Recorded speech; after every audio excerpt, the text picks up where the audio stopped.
Chelik Yudalit, volume 14 of Likutei Sichos, second Sicha for Devarim. This is a Rashi Sicha, and in this Sicha we're going to encounter, or perhaps refamiliarize ourselves, with several important rules in Rashi. Number one, if Rashi doesn't explain something which at first glance would seem to be problematic, then it becomes obvious that either A, in Pshutei Shel Mikra, by carefully reading, understanding the pasuk, one can answer it on their own, and therefore Rashi has no need to explain it to us. Or B, and here's another rule, that at times Rashi doesn't explain something that needs to be explained because he had already explained it in the past. And therefore, Rashi relies on the fact that the student who is studying this pasuk, this subject, had already studied the previous Rashi, and therefore he relies on that. So he doesn't repeat himself if it's unnecessary. Another interesting rule is that sometimes there seems to be a point, which is not the main point, but there seems to be something that needs to be explained, and yet Rashi doesn't explain or he doesn't elaborate on. And sometimes the reason could be not because it's unnecessary, but because later on, in the more appropriate place, Rashi will explain it and explain it on a more deeper level. In other words, give it the attention that it really deserves. So he waits for that place, especially if it's in a near distance, not that long off. Just as an interesting note, that in this Sicha we encounter a very special touch of the Rebbe on learning Rashi. Because the question that the Rebbe is going to ask in this Sicha is not, so to speak, the Rebbe's invention. The Rebbe didn't come up with the question, so to speak. The question is actually repeated in various different types of mefarshim on all levels. And the Rebbe actually references to them in the footnote. But the approach of the Rebbe is, you see how strongly the Rebbe is about this idea, this fact that the Rebbe establishes, that Rashi is pshutoi shel mikra. That means even though you can explain it this way and that way and the other way, that's not Rashi. That's everything else. That's good. It has its place. But we are focused on Rashi, which is synonymous with Pshutei Shel Mikra. Just as a note, in order to better understand the Sicha and to be able to flow through it better, I would advise that you take a moment now, pause the video, and learn the psukim. Just go through the psukim, the narrative, so you have a clear picture. In Devarim, it means in our parsha, Perek Aleph, chapter 1, psukim Chaf Beis through Lamed Tes, which is 22 through 39, and especially focus in on Lamed Daled through Lamed Ches, which is 34 through 38, and go back to Bamidbar in chapter 20, Perek Chaf, psukim Zayin through Yud Gimel, psukim the 7 through 13. Let's go to Ois Aleph inside, and then we'll try to learn as much as we can inside. Okay, Dover Kama Pamim. It was already discussed and spoken about several times. Kidarka Rashi b'Pirusha ala Torah, that Rashi's manner, Rashi's way in his approach in his Pirush on the Torah, lefarish kol davar hakosha, to explain kol, and the Rebbe emphasizes the word kol in italics, everything, every single matter that's difficult, that needs understanding. Ubilti movement that needs understanding. B'pshutei shel mikra. V'ha'inyonim hadorishim biur al pi pashtus haksuvi ve'ein Rashi mefarshin. And the matters that seem to need a clarification, an explanation, but however Rashi does not explain them, harei ze gufa hichacha. This itself is proof sheledaitei shel Rashi, that according to Rashi's opinion, number one, muvanim hein b'pashtus, that they're understood in a very simple, basic level. You can understand it, self-understood. To the extent that Rashi has no need to explain it, he'd just be wasting his time. And two, in the parentheses, or perhaps they're already understood according to what Rashi had previously explained. Al Pizeh, that's the Rashi Tevis here, the acronym. Al Pizeh, according to this, the next acronym is Tzadik Lamed Hey Beis Tzarech Lahavin. According to this, we need to understand Tmiya Gdoila Hamiseiredes Belimud Pshutam Shuksuvim Parshasenu. A very great question, but he says Tmiya. It's like an astonishment. It's like, wow, what's going on here? That comes up as one learns bepashtus, the psukim in our parsha. Asher kama mefarshim in mefarshim haTorah mishtadu mitarza. That there are several, you can say, commentaries in the Torah make an effort to try to explain it. And if you look in the footnote 3, you see it's the Barbanel, the Ramban, the Sforno, the Kliyaka, the Rechaim, and many more. V'dafka Rashi, Roish HaPashtanim, Lo Yomad Allah. And from all them, Rashi, who is the Roish, he is like the head, he is like the leading force, in Pshutei Shemikra, he doesn't say anything about it. Doesn't even comment on it. The fact that all the Mefarshim ask the question, and they try, as we use the expression, they mattern sich, they tire themselves to try to find some, explanation or rationale to make it understood, tells you that it's an important question, that it's a problem. And yet, Rashi ignores it like it doesn't even exist, a problem. And here's the question. B'parashaseinu, in our Pasha, Mesapram Moshe Barucha, al Cheta Meraglim, v'al Agzera Shenigriza al Yidei Ze al Der Hamidbar. Moshe gives the narrative, and at length, about the whole story of the Meraglim, the spies, and the decree that happened as a result. What happened to that generation that had to die off in the Midbar. And he says, quote, Im yira ish ba'nashim ha'ela doira ra'azeh es ha'aretz ha'toiva gomer. He says that Hashem swore, if, meaning they won't, the people of this generation will not see this beautiful land, this good land, and they're going to die off here. And then he continues in the next passage, and he continues, Zulasi kolav ben Yefuna hu yirena v'gomer, except for, with the exception of Kalev ben Yefuna, he will see it, and he will inherit the land. He will get his part in the land. And the pasuk says, Yan Hashem milei Hashem, because since he went after Hashem, he went in Hashem's ways, and he stood up for Hashem's honor, then umafsik. It digresses. It takes like a pause. And the Rebbe emphasized the word umafsik. It pauses from the narrative. And it says, quote, Gambi sanaf Hashem biglalchem leimer gamatole sobesham. And then the verse says, these are Moshe's words, quote, also on me Hashem became angry because of you. And he said, you shall not come to there. You shall not enter the land. And after this pause, after he digresses, he goes back. It goes right back to the narrative of the story, continues the story of the Meraglim. And he says, quote, Yeshua bin Nun, Yeshua bin Nun, who stands before you. These are the words of Hashem now, Moshe is quoting. He will come there, and he will have him inherit the land, v'goymer, etc. And then he says, v'tapchem eshamartem levaziyah, and your children, which you were concerned about, that they're going to be, fodder for the enemies. They're going to come there. They're going to inherit it. Hem yavay shalom v'goymer. Ulechaoira tomua. At first glance, there's a tremendous question here. Lama mafsik be'emtza sipur ma'aseh meraglim b'meshe'ira l'Moshe Rabbeinu. Why does he interrupt? Why does he stop the narrative in middle of the narrative of the Meraglim and tell us about himself, something that happened to him? Quote, Gabi hisanaf Hashem b'glal chalemer gam atali sobesham. Ki'ilu, as if, in other words, the way he sticks it in the middle of the story of Meraglim, it would seem as if he's implying shegam hagzeira al Moshe shelo yavay el haaretz he b'siyah b'schedik Meraglim.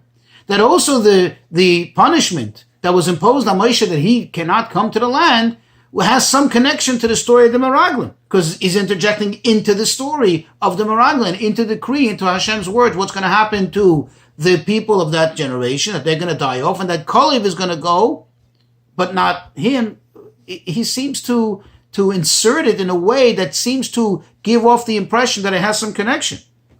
The question is, V'harei chet Moshe Rabbeinu, shebishvilei nigzar shelo yikanes l'Eretz Yisrael, mefurash bikra. And the Rebbe emphasizes mefurash is explicitly written in the pasuk.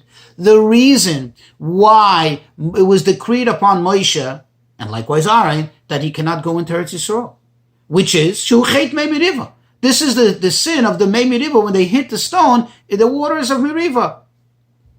And it says there clearly, it says in the pasuk, Yan loy himantam bi, because you do not believe in me, you do not fully believe in me. Therefore, you're not going to bring this congregation to the promised land. So the question is, how does this come into the middle of the story of the Meraglim? Why does he insert it here in the middle? Ubifrat, and especially if you consider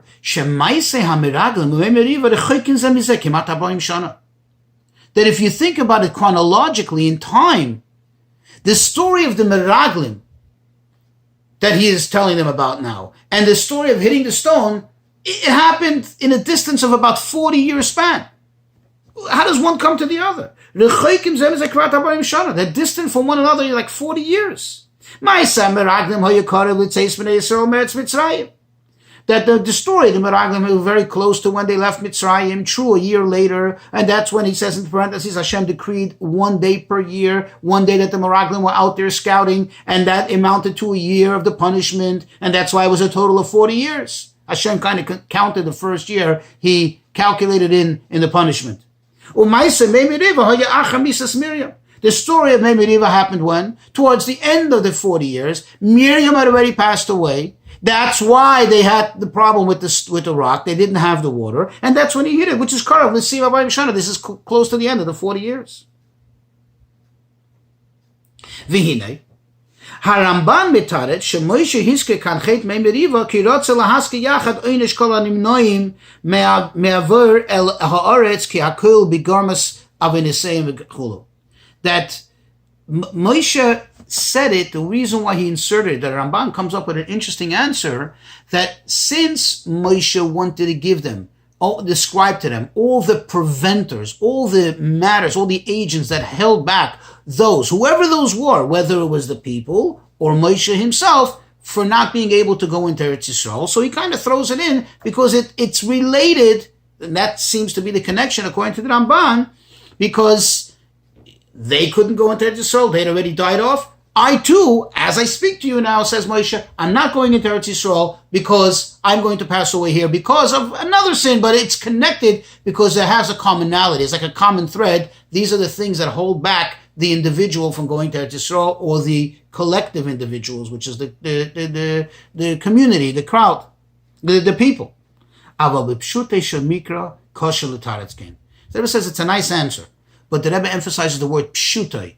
According to pshat, according to the simple, basic meaning of the pasuk, you cannot explain this. So why? Number one, key, aleph, number one, haksuvim lefanav al-achrav hem be'inyan ha-meraglim. The pasuk right before it, and the pasuk right after this mention of the hitting the stone, is talking about the meraglim. Umatam lahachnis be'emtza davke sipar achet the memeriva. And what sense is there, according to Pshuti Shemikra, that dafke in middle, to insert right smack in the middle of the narrative of the discussion of the Meraglim, the story of the Meraglim and the punishment that resulted to bring this in. Yes, there's a common thread. Wait till the end and say, by the way, there's another issue that's similar and that has to do with me personally, that I'm going to go into Eretz Yisrael. But why? That doesn't explain why he stuck it right in the middle. And base, number two, the people who died because of the Meraglim, they died prior to the story of hitting the stone. As Rashi clearly stated there,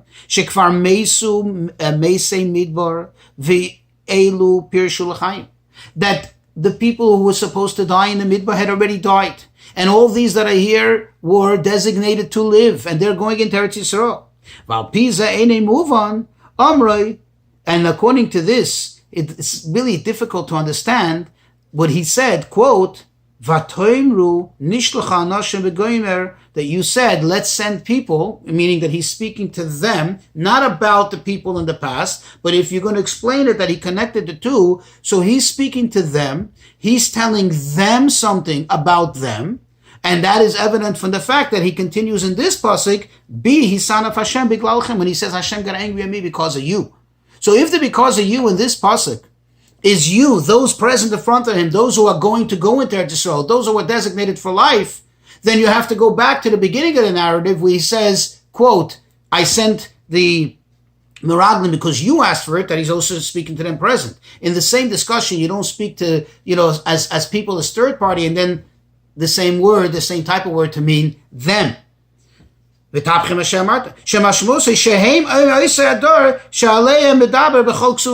That this seems to imply that these are the people that he's speaking about. But these are not the people that did the Chet HaMeraglim. These are their children. These are the people that did not do the Chet HaMeraglim. So how does this all fit in? In other words, the Ramban's answer is true, but it doesn't hold water according to Pshutei Shemikra. And number 3, the Fizeh, according to this, Kosev Zeh, Hayetzarech Liyes B'smichus Lamirasei Shedor HaMeraglim Lo Yirusaretz. If anything, even if there was a reason to insert it in the middle of the story of the Meraglim, it would make sense to put it in not between Kalev and Yehoshua, but put it in before.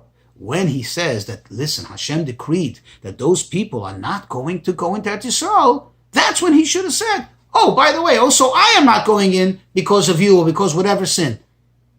If there is a connection, according to the Ramban's explanation. But why here? And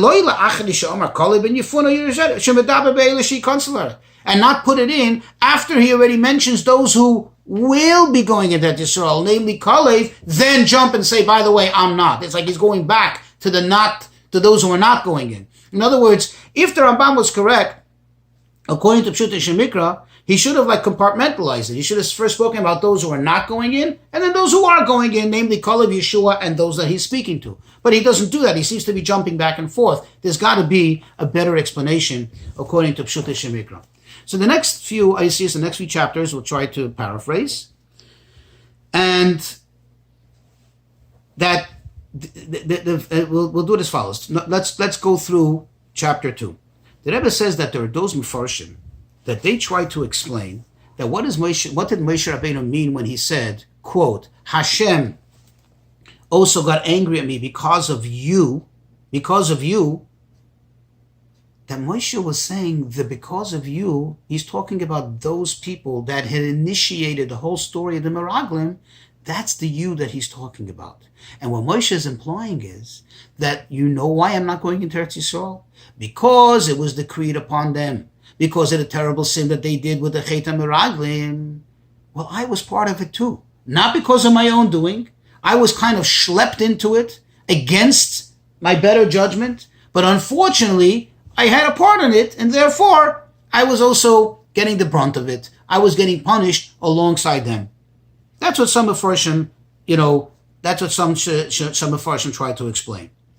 Of course, the argument that, one second, doesn't it say clearly in the Torah that the reason Moshe Rabbeinu is not going to Eretz Yisrael is because of hitting the rock? Well, those Mefarshim explain that it's really a combination of both. It's kind of like it started then by the Meraglim, already Hashem had decided he's not going to Eretz Yisrael, and that clinched it. Okay.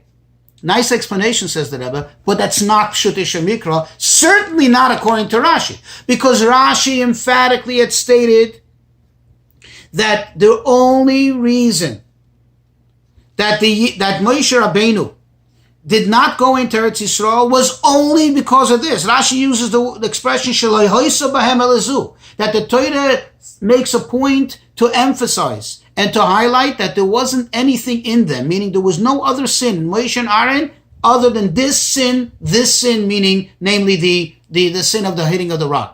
Therefore, you can't come and say, according to Pshutei Shemikra, and certainly not according to the way Rashi learns Pshutei Shemikra, that it's also the Chet HaMeraglim was a combination and so on. So still, we need an explanation.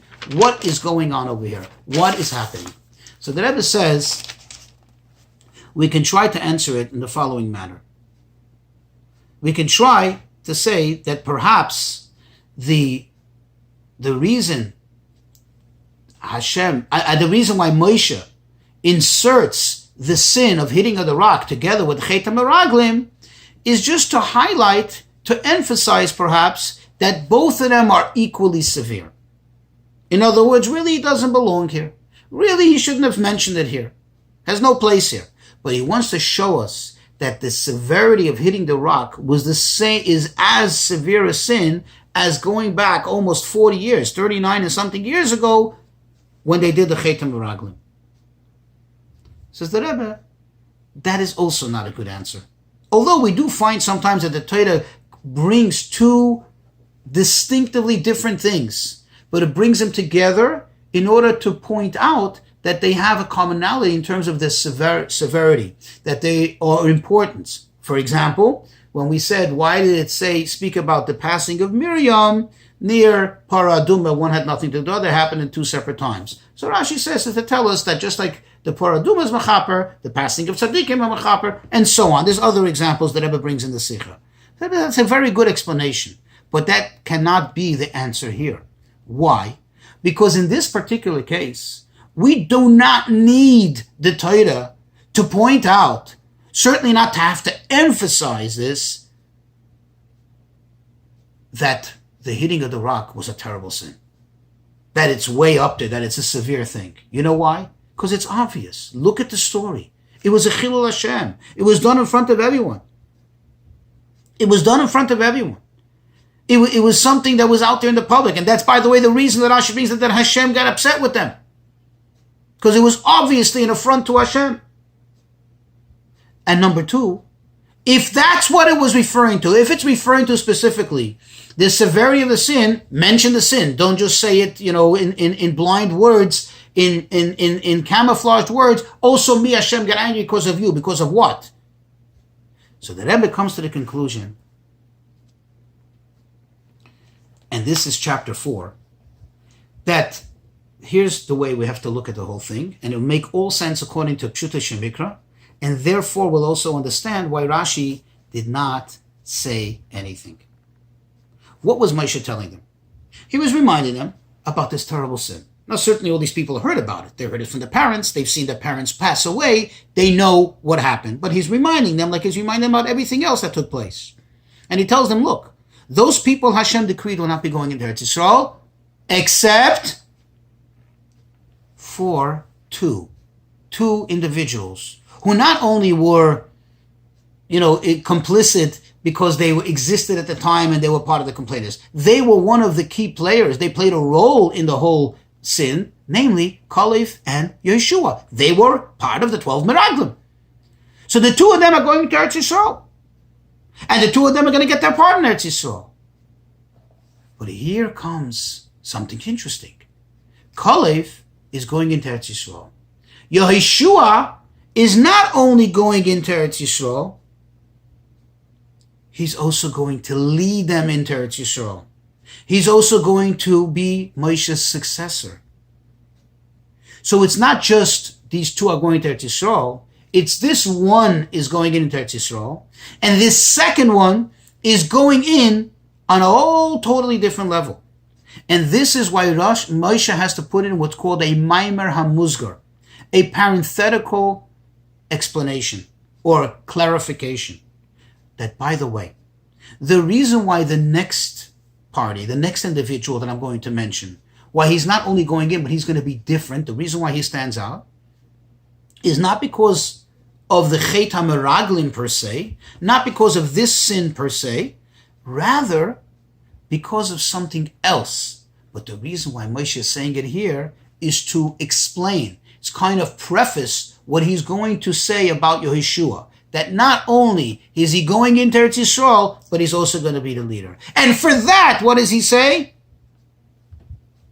Oh, I was also decreed upon. It was decreed upon me by Hashem that I'm not going into Eretz Yisrael, that I am going to remain here. Now we understand. When we get to the next pasuk, we understand why Yeshua is not only going into Eretz Yisrael, but he's also going to be the leader. Why does he say the word Biglal Chem? When he says here Biglal Chem, and remember that's one of the questions we had, because of you, is it the same because of you as he said before or not? No, over here he's speaking to them. But he could say that without jeopardizing the meaning of what he meant before, because of you, which over there, because of you, didn't mean you, those present in front of me, but you in third party, those from before, you as a general term for Bnei Yisrael. But in this case, it's parenthetical. So he can be changing so to speak, the subject matter. He's changing the topic a little bit because it's a parenthetical Maimer Hamuzgar, and therefore he has, so to speak, the poetic justice to be able to change it slightly and say, no, I mean you. And that was you. The people standing in front of him were the ones who instigated and the ones who got him angry, what led him to hit that stone. Now everything makes sense. But it makes sense. You don't need even Rashi to explain it to us. However, the question is, if that's the case, Rashi should have really explained to us what Moshe meant with Biglalchem, because of you. What does it mean because of you? It's because of what he did. He's the one who hit the stone. They didn't hit the stone, right? What does it mean when he says Biglalchem? So the truth is that Rashi actually does explain it in Parshas Ve'eschanan, where it discusses in detail the story of hitting the rock, more detail. Over there, Rashi does go into it, and he even brings the pasuk in Tehillim that it says Vayektsifa me'miriva, that they, meaning the Yidden, made Hashem they angered Hashem by the waters of Meriva, and Hashem got angry on his two beloved ones, Moshe and Aaron. So he says poetically in Tehillim. Why didn't Rashi explain that here? If this is the mention, and this is what Beglalchem is going on, Rashi is pointing out this to you, why doesn't Rashi say it? So the Rebbe says, and here we see another rule in Rashi, that because this is not the main place where this story is being discussed. Remember, he is now in the beginning of the narrative. He's in the beginning of the 40 years, or at least closer to the beginning, closer than to the end. That story he's going to talk about later. After he's going to mention, the Matan Torah and everything else, he's going to go take fast forward, that is, to the end of the 40 years and remind them what they caused by them angering Hashem and them instigating and revving up his anger, and that's when he came to hit the stone. So over there is the main place where it discusses it. It's over there, and that's not only there, it's in the next parsha, so it's not that long off. Rashi relies on the fact that he'll explain it here. There. Here, it's only parenthetical, so Rashi doesn't go into it. So we've come to learn how this makes sense according to Pshuto Shemikra, and some new rules in Rashi.